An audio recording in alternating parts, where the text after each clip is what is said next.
Well, here we are. It's the roof terrace, the Bab Lounge at Shangrila. It's almost the weekend. In fact, it's after 12, so it is. Hi, Sunil. How are you? Stripes, fresh stripes he's had carved into the side of his head. Nonny is ready to go. I almost forgot his name there for a minute. But what a view. What a location this is to do a show, that's for sure. Oh, stay away from Dawood. He's sick. He's very sick, and he supports Real Madrid as well. Anastasia is going to get us started.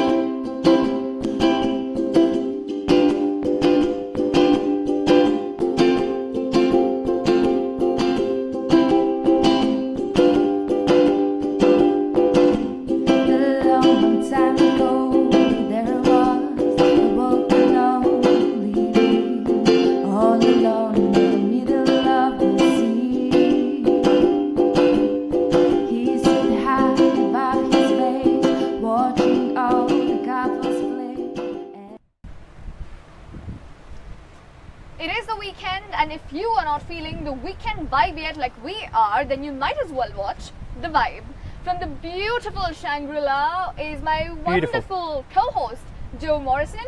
Breezy. Yes, I can see the 4 strands of hair on your head moving. My wig is moving slightly, but the girls here, as you can see, are struggling with their hair. Correct. Anastasia looks gorgeous with the hat. Love the hat. And yes. Brilliant music. Thank you, Anastasia, for the music. Thank you, Anastasia. It is very, very breezy here at the Bab Lounge. We're out on the terrace here at the Shangri-La, as Shruti says, and we're getting ready for the weekend. Yes, and our first guest on the show this week is Tanusree Shankar, an Indian dancer who is with us in Oman today. Thank you for joining us today. Nice to meet you all. Wonderful to see you, Joe. Pleasure is all mine. The pleasure is all mine. Thank you. Yes, welcome to Oman. So, ma'am, what brings you to this gorgeous country? Yes, gorgeous country for sure. We are here to perform in 4 cities in Oman. Okay. For the Festival of India, which is celebrating 70 years of India's independence. And I'm so happy that we've been chosen to come here. It's a beautiful, beautiful country. It's a great time to come, actually. It's the 47th National Day very soon of Oman. Next week, yeah. Yes, it's a brilliant time to weekend. come here. So, yes, ma'am, you are a dancer. So, I would love to know how you found out your passion for dance. You know what? I come from a doctor's family. Okay. And for sure I knew that I was not going to be a doctor. Why? I mean, why did you not want to be a doctor? No, Too many exams? Not for that. I knew I was not cut out to be a doctor. You know? So I always loved music. I always loved dancing, which really, really attracted me. So right from that age, my father was in the army. So we used to be traveling all over the country, and everywhere we would go, and at a drop of a hat for any function I would be there wanting to dance. So I think dance was like a passion which grew over the years. And then when my father got posted in Calcutta, Kolkata now, I went to Ananda Shankar India Culture Centre, which is the school of Ananda Shankar and Ananda Shankar, who were the pioneer of modern dancing in India. Legendary artists. I was going to say the Shankar family. Ravi Shankar is obviously what us British remember. The Beatles. They went and had a whole musical experience, didn't they, with the Shankars? So you're part of that dynasty, are you? Yes, wow. we are. In fact, Ravi Shankar started off as a dancer, if you know. Really? I didn't know that. With Uday Shankar, and then he went into doing music. Right, so how was it for you? Was it very difficult for you to be a part of that family and to keep up to the standards?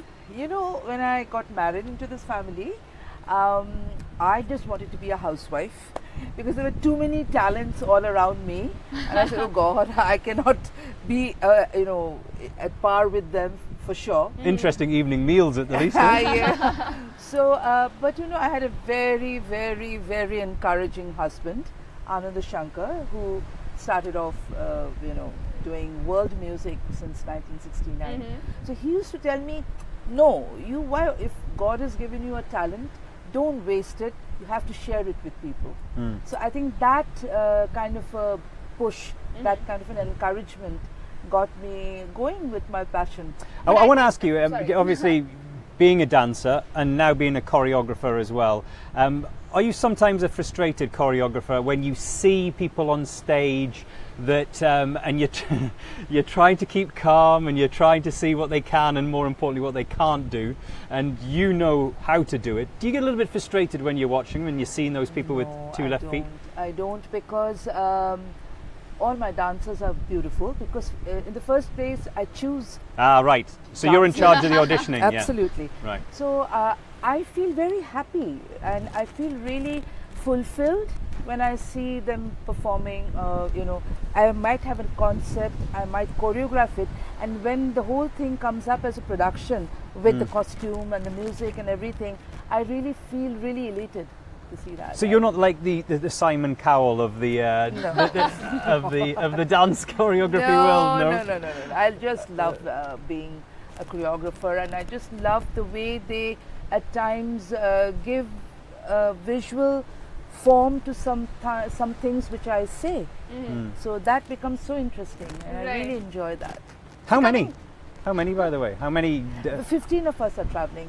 Right. Yeah. No, but I mean on stage. What's the largest group you've ever had to handle? We've been about 50 of us when we went for the Festival of India to Moscow. That was the largest group. But here we have 14 dancers who will be on stage. My daughter is dancing as well, Ananda Shankar. So is it very difficult to choreograph so many people at one time, or do you have a lot of assistants helping I you? do have assistants, but initially I used to be scared, but now I don't. I enjoy working with ensembles. Yeah, so coming back to your husband, I really think there's a very interesting story about how you met him and got into the big Shankar family. Yes. Actually, I was learning dance at his mother's school, and at that time he was in LA, in America. So after he came back, that's how we met. And he was 13 and a half years older to me. Oh. So there was a lot. 13 and a half years older than you? Yeah. Right, okay. So there was a lot of, naturally, people thought I was infatuated. So I was only 13 years old when I met him. Wow. So, but it was a wonderful journey together. Yeah. I grew up with him, actually, I should say. So was it difficult, what are we talking about, 70s, 80s maybe, right? To like go out on dates? No, Shruti, the 2000s. The 2000s, you look that young. Actually, you're right, Joe. She doesn't know it. It's okay. Yeah, I feel older. But those days we didn't go out on dates. Yeah. We imagined going out on dates, but no, we didn't. But yeah, in our case, it was a little more difficult because he was very particular that taking one of the students of his mother out for date was another big thing. Okay. So anyway, we had telephones, but not mobile phones, and we would write letters, which is gone now. We do chat, but yeah. I can't even think of a time when you had to write letters and without a mobile but phone. you won't even I be can. able to imagine I what can. fun it was. I'm that old. And you used to have to race home, didn't you? And sit by the telephone waiting for him to call. Yes, that's true. And Nobody touched the telephone. Not now. Not now. Don't touch the telephone. Right, so ma'am, I've actually seen you in a few international films, and I'm not very sure if it was you or somebody that looked like you. For example, The Namesake. Was it you? Fortunately, it was me. It was you. Yeah, it was. Yes, so how did Hollywood or international films happen to you? I just, one day I was rehearsing with my dancers, and I got a call from Meera and I production, and they said, ma'am, we need to come and take a little bit of your footage and your photographing. So I was in the midst of this huge group and choreographing, and I said, okay, can you come within half an hour? So she came, and I was in my tracks and my t-shirt and then was perspiring. So she said, ma'am, but you have to get into a sari. I said, you have to give me at least half an hour time to get into a sari. So I rushed up, had a shower and got into a sari, and she just was chatting, took some photographs, and then she left. And I also completely forgot all about it. So after about a couple of months, I get a call again that Meera is coming to town, and she would like to meet you. I said, fine. So here I go to meet Meera, and when I enter the room, I see all these veteran actresses all sitting all around. I said, oh, what am I doing here? So anyway, I went and Exalted sat company. there. Yeah, so I went and sat down there, And then Meera was talking to each one to one. She was taking. So she took me in, and we just chatted, and then she just gave me some lines to read. So I read those lines, and then she said, "Okay, take out your specs." And then she looked and she said, "Fine." And then once when I was reading, she started laughing. So I said, "What happened?" She said, "You're so funny, Tanusree." And that is how it's supposed to be. I said, "Okay, good." And then again I left. It was fine, I forgot all about it. So then I was in Delhi for a conference, and then I suddenly get a call saying that, Tanusree, you've been chosen for the Meera and I's film Namesake. Yeah. I said, "Okay, thank you." Wow. So that's how it happened. Yeah, but how was the whole experience? It was lovely. It was very, very nice because it was the first time I was working on an international, with the crew. It was a big production. Very big production. I haven't seen the movie myself. Okay. What was your part in the movie? I was the mother of the heroine, Right. main character. Right. Okay. But I really enjoyed the whole journey and the whole process. Right. Yeah. And a few years back, you were also at the Cannes Film Festival. Yes, that was a very interesting thing because my father-in-law Uday Shankar, he only made one film which was called Kalpana. Okay. And, Indian film. Okay. And it was based on dance, and it is still a cult film today. Even in the National Institute of Film, they have it in the archives. Students see it. Okay. So that film was restored by Martin Scorsese's company. Oh. Wow. So after being restored, it was first time it was shown at the Cannes. At the Film Cannes. Festival. So you have walked the red carpet at the Cannes Film Festival. With my mother-in-law, who used to be the heroine of Really? that film, and she Wow. was 90 plus, and she was walking, and very proudly I was walking behind her because that was the only chance I had for me to walk the red I've heard carpet. for a female, and correct me here, I've heard for a female at the Cannes Film Festival, the hardest thing is what you're going to wear, which outfit and which colour, and Yeah, I know. was it like that? No. Did you sweat for days? Sari. You went for the sari. I wore a sari. Which particular one? Did you have one in mind before you got on the red carpet? Do you have a special I one? remember I wore a wine color sari with a gold border, and I wanted to look very Indian. So You had that picked out. Yeah. You knew exactly what you were going to wear. Exactly. Right, so a lot of our viewers, I'm sure, know about Pandit Ravi Shankar and the entire family that you belong to. But we would love to know the experiences that you had with them, when it comes to art and sharing and expressing Yes. the dance form. The Shankar family, I was very fortunate to be married to that family, and when I was too young to even realize the talent that was all there in that one family, whether it's Ravi Shankar, whether it's Uday Shankar, Amala Shankar, Lakshmi Shankar, the works. They're all known names, all all known. known Anushka now, and Yeah. the younger generation, Nora Jones. Yeah. So It is a dynasty, yeah? it's completely. I said, "Oh my God, where have I landed myself?" But on the other side, the whole family was very, very encouraging. Because my husband used to say that for maybe the audience will come once to see, okay, let's see what Uday Shankar's daughter-in-law is doing, whether she's a good dancer, whether she's a good choreographer, and if you're not, they will never come back again, Yeah. whoever's daughter-in-law you are. Yeah. So that was the testing time, and I did once, and I'm still doing it now. Yeah. So do you still perform on I do stage? perform at times. I appear in some of the dances, Yeah. which goes with my young age. And, but 26, 27, Tanusree? maybe a little less. Sorry, I didn't mean to It's insult all right. It's fine. It's okay, Joe. It's all right. I'm fine. with it. Just remind us once again, you've got dance classes going. Is it tonight, is it? Or Dance show, yes. Dance show tonight? at the Indian Embassy. at the Indian Embassy. And tomorrow as well? Tomorrow we are performing at Sohar, In Sohar. Yes. Tomorrow in Sohar as well. and then I think a day after we are at the Sur, and then at Salala on the 14th. Right. Oh, So 4 today, big cities. so four dance shows: Muscat today, Sohar tomorrow, Sur on Saturday. Is that correct? I think day and after. Salala, Saturday. and you Salala finish on the 14th. and you Salala on the 14th. So there you go. Thank you very much Thank for joining you. us Thank here on you. the Vibe from the beautiful Shangril-La, the very breezy, the wonderfully Super breezy windy. I'm more than happy with the wind. The hair. The ladies I know, here are okay. It's all struggling. right. The ladies here are struggling, of course. Don't go far. We've got just the most amazing car coming up in a short while. I'll be taking a look at that, and we've got a fabulous artist as well, also to come. I heard that you settled down, that you found a girl and you're married now. I heard that your dreams came true. Guess you gave you things I didn't give to you.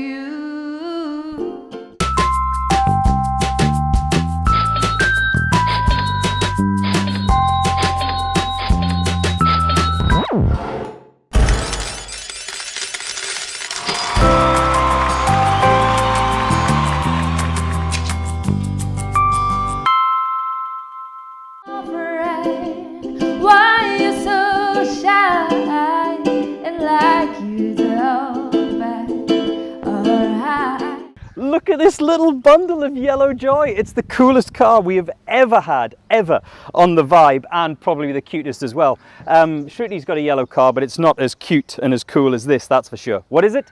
It's a Mini Mayfair, actually, in its original incarnation, when it popped into this world back in 1982.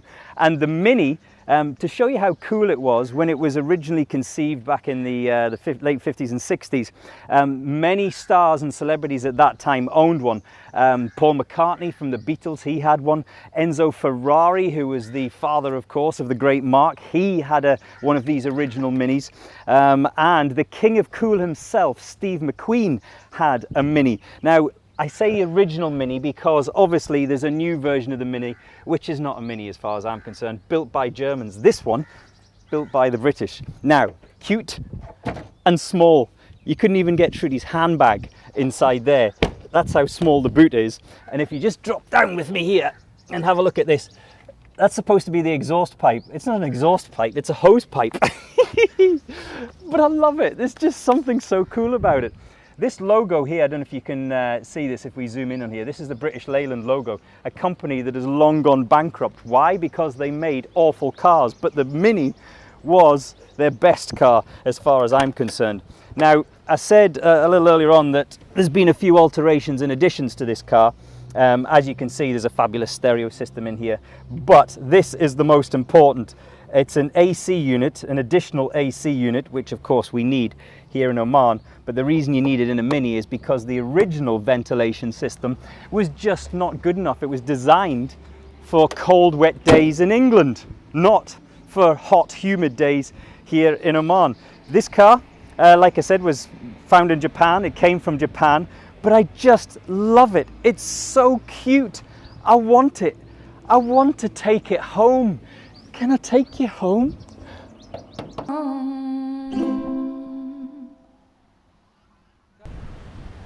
Oh wow, it's still windy here at Shangrila, but that is the cutest, most adorable car I've ever seen. My god, I could actually take it home, like Joe said, and I might even adopt it and probably care for it. Hello Joe, you're back. Oh, I loved it. I want to take that car home. Right? Same colour as your dress as well. Well, Yes. almost. This is new, eh? It is new, yes. put And some it's not effort my in this collection. week. No, it's not my collection. I didn't buy it. It's not my dress. It's from Boutique Muscat. I would like to thank Boutique Muscat and Hazar's collection for this. Boutique Muscat, thank you so much for making her look like a lady this I week. look presentable today, don't I? And instead of a sack of potatoes like she's been the last few weeks. Right, and we have our second guest on our show right now. He is a renowned artist in Oman, has managed to bring Oman in the world map when it comes to the art scene globally. With me is Ibrahim Gailani. Thank you for joining me today. Great pleasure to be here. Great to have you. Yeah. But you are the only person today who's come dressed for this unusually warm weather that we're Yeah, having. I figured it'd be a bit sunny. Yeah. So Yeah, you look like an empty canvas. I can just start painting on you right now. you should. Yeah. So, Gailani, I was going through a lot of your social media accounts. Yes. And I was going through your Instagram. Yes. And that was the most entertaining thing I've ever seen Okay. this year in 2017. So I would like to ask you, where did you get all those wacky moves from? Oh my God. I think you're dance referring to the inspiration? Bollywood. I grew up on You're not a Bollywood. dancer as well, are you? No, I think I maybe insult a few dancers by my bad moves, but yeah. So some of my art tends to get serious, and I sort of wanted to show a funny side that although I'm making these dark and morbid paintings sometimes, but. So I put on Bollywood tunes, and my best friend was over sometime, and he said, "Let me film you." And we did one, and people cracked up, and they loved it. And then we said, "Let's make another one." And then now I get my younger son to film, and he is embarrassed like anything. I'm sure. I'm very sure. So you're not doing the school run anymore. I'm banned from You're going banned. to school. Banned from the school run. Right. So, Gelani, when did you start painting? I think it's the earliest memory I have. I think from the age of 6 onwards, I could actually paint before I could write, so as to speak. It is my earliest memory. I would just want to paint since I was a child. I was always drawn to faces. I used to paint faces. I used to sketch. I grew up in Dubai in the UAE. My parents settled there in the 70s. So it was. Did they encourage you to paint? Because many parents want their kids to be doctors or lawyers or engineers. I think Did they encourage you? Initially they found it interesting, but then when they realized it was getting serious, they're like, "Oh, we better do something." He's going to become an artist. I remember my mother once said, "Oh my God, you'll be a starving artist on the streets of Paris." I was like, "Mom, look at me, I'm not starving." And I'm not in Paris. So I said, I wish I was starving in Paris. Yeah. But no, there wasn't a lot of encouragement. But I was determined to find my passion, find that voice, and I just knew that I had to be the best at what it was going to be, and have a distinct point of view. So I really every chance I got, I did it. So I followed my dream. So I did go to a business school. I did my MBA. Oh. I went into the corporate world, and I worked. I didn't paint for 20 years because I was kind of irritated about the day job that I had to take. And after that, I simply just said, you know what, I'm going to quit, and I'm going to travel the world and find my creative voice again. Right. So I left my job, and I was in Lahore at that time, working for a telecom company. And I went all over Europe, and I settled in Berlin. And I stood next to the Berlin Wall, and it just came to me that city spoke to me. How old were you at this time? Yes, it was quite late. I was 30 at that time. So Because we had Katie Tunstall on the show last week, Yeah. the world famous singer, of course, and she had this break where she Yeah. left Scotland, Yeah. moved to LA. Yeah. In fact, she sold all of her possessions. And yeah. just was it invigorating to just? It was the I guess best it was thing. scary at the same time. No, wasn't it was the best thing. And I remember it was my wife who gave me a canvas, and she said, "You have a lot to say. Use this to say it." And by now I was married, I had a kid, and I was like, and I had a very secure job, and I just said, "No, this is not me." And I remember when I took this journey, I made a painting called Deliverance, and it was just me sort of exhaling out, and that to me summed up the past 20 years where I couldn't live as an artist. So you painted yourself? I painted myself. Yeah. I looked at myself in How the do you mirror. do that? Oh, in the mirror. I looked at myself in the mirror, and I had a canvas down, and I just quickly painted. Okay. And I did that painting in 45 minutes. Yeah. It's framed and it's on my wall, and I look at it every day. You Yeah. actually And it became part of my business card. Oh, really? I wanted it a reminder that this was the start of the journey. Since you mentioned your house, I've heard that most artists have really, really interesting looking houses. I would love to know what your house looks like. People have said that it looks interesting. It looks. It is very eclectic. Is it an art museum though? Some have said that. Yeah. I have paintings all over. I love to collect art of other artists as well. So Who's your favorite? Well, there are many, but from Pakistan there is one artist who does painting by burning wood. Oh, And he takes a blowtorch and he burns wood of different shades. His name is Khabar Khayyam, and I have his work. Yeah. And I have a lot of Omani artists that I've bought also. Because you know the old question: if your house was on fire and you Yeah. only had to take, which painting would you take? I wouldn't take any paintings. I would just leave the house and start afresh. You know. Really? Yeah. I've asked myself this question: if I lost everything today, would I miss any of it? If tomorrow it was not there? And I always have said no. Yeah. Yeah. So I've sort of learned to let go of worldly possessions. It's been very tough to do that, but I learned to do that. So was there like an incident that happened in your life that kind of pushed you towards thinking like that? Yeah, well, sort of reflective things about Jumping out of the corporate world, maybe. Yeah, maybe jumping out of the corporate world. When you're at a point where you have nothing, everything seems to have gone wrong, and you're in a dark place, and you said, what else could go wrong? Yeah. And I think that philosophy I've kept in my paintings and my retreats are all about finding yourself, and I preach a lot about go for your passion and be present in the now. Don't hold on to things, worldly things or things from the past. Just be in the moment. And if So I what is preach the art retreat again? I'm sorry, you mentioned it now. the art retreats are these creative getaways that I have in Muscat. I've been having them for the past 4 years. Okay. I've done over 45 retreats. They're full-day workshops for people who've not really trained artists. So they could be doctors, lawyers, filmmakers. Bad artists? There are no bad artists. Yeah. Everybody has a point of view. So they come in and they spend a day, we meditate, we think of a topic, and we paint to music. Okay. And at the end of the day, they stand up and we deliberate about what was their journey, and sort of everybody finds a message in the work. So it's sort of like art therapy without shrinks, But does everyone have to copy your moves there? No, there's a lot of dancing. Yes, there's a lot of dancing, but nobody tries to Do copy. you my ever moves. get because writers sometimes get writer's block? Yes. Do you ever get the painter's block Oh, where? yes. Because obviously some of your work, I'm guessing, is commissioned. Yes. Where they say, look, I want that Yes. by the end of the month, Yes. and you just cannot. Oh my God. I shouldn't say who, but a client wanted me to paint his wife, and I, for the love of God, could not be inspired to paint her, because I don't know. Any particular reason? Do we want to know the reason? Yes, don't answer that question.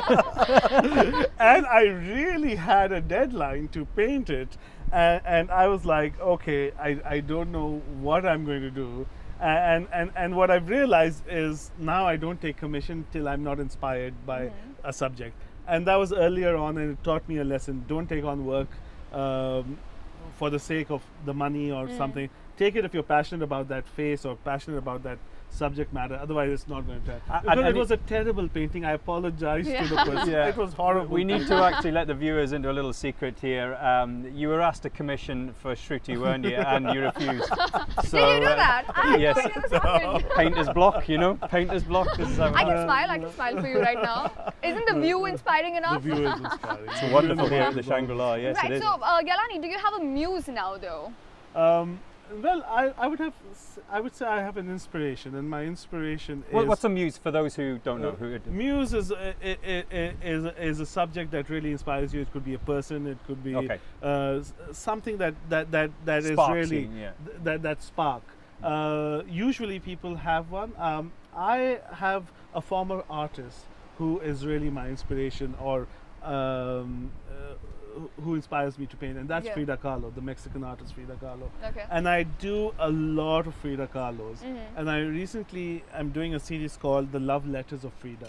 Yeah. And Frida had a troubled relationship with her husband Diego, and so I have written these huge portraits, made these huge portraits, and written graffiti words of what she would say to him if she saw him in heaven or wow. hell. So that is what that whole series is about. Right, so Gyalani, your journey which started, as you said, at the age of 30 has gone really long and far, so far that you reached Hollywood. How did that happen?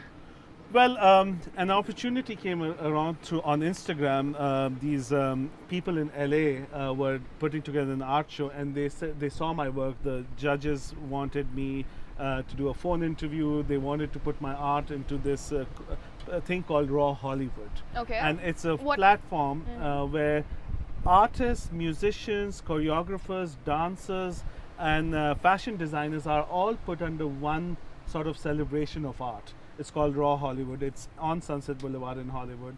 And they asked me to come and feature my art. And I was, I was like, first of all, I wanted to know if it was real. Or is it a hoax? Is it one of my friends doing this? But, so I was surprised, and I said, okay, let me give it a shot. So I went to Hollywood, and I received tremendous response and love from people. And I had brochures for the event, and there was a film producer there. Who is an alumni from the Los Angeles Film School, and they picked up my brochure, and I don't even remember talking to him, and I got an email saying, we're doing this film and it's a satire on art, and we'd like to feature your art. And I didn't take it seriously because I was leaving the next day to LA, and then I came to Oman, and I said, there was a phone number. I said, let me just give the guy a call. So I called, it was the producer, and his name is Rasul Namlata, and I spoke to him, and he told me about this film, which was this sort of commentary on art and art world. And it was a satire on how talented artists today are neglected, and people, just put like one line on a canvas, and it sells for art. millions. Yes, And it suddenly becomes art. And it becomes like the most talked about. So they're making a film called Untitled Number 9, which is a short film. So it's I think under 30 minutes or something. And they wanted to feature my art as the art that the artist does. Oh. So it's And like a ride. his character is he looks at this, and Alonso is the artist, and he makes this intelligent portrait, and the art curator says, no, dumb it down, make a line. And he gets really frustrated, and he breaks the canvas. So this movie's out, is it? It's coming out, it's coming out on the 17th of January. 17th of January. It's going to be what's it released. called again? Untitled Number 9. Untitled Number Oh, 9. There you go. wow. And directed by Tyler Curry, Right. and produced by Russell Namla. But are you also in the movie? I am also in the. So they wrote Wow. me in as well. There you go. It's Hollywood star. Yes, in Before you go, Oman. I just want to ask you what's written on your on this tattoo on your arm. Yes, so these are words of Rumi, and Oh, Rumi. Rumi. Sorry, Gilani. I saw this at the bottom, and it looked like Rui there. No, Rumi. It's Rumi, and the Right. phrase is, yesterday I was clever, so I wanted to change the world. Today I'm wise, so I'm changing myself. Brilliant. So I put that for my 40th birthday as a gift to myself. Right. And I said, I have to change myself so that I could change the world. Okay, Great. and you've got a book as well. Can I have a Yes. quick look? This is a book that you've written, correct? Yes, it is. It is called Gilani, An Artistic Journey. Is it It's an a autobiography? It's a story about my life, but Okay. told through paintings. Oh, okay. And each painting has a artist statement, and it's different puzzles of my life that you read and you come to know about it. Oh, wow. Oh, it Thank looks you. very interesting. I think. Can so I keep this? Of course, I got it for you. But is Thank it you out very on much. sale? Yes, and I launched it last year, Okay. and for you people Great. to So have where a can look. we you buy very the book?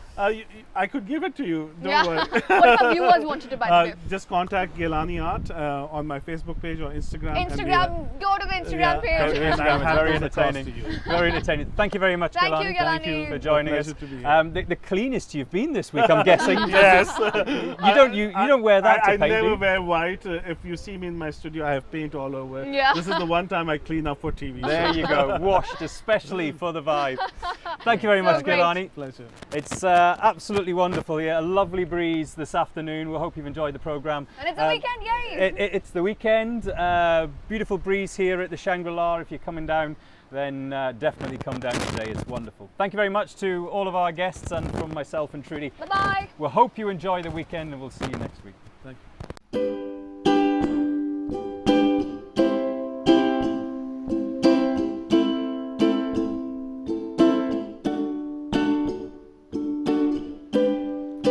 Saying I love you is not the word I want to hear from you. It's not that I want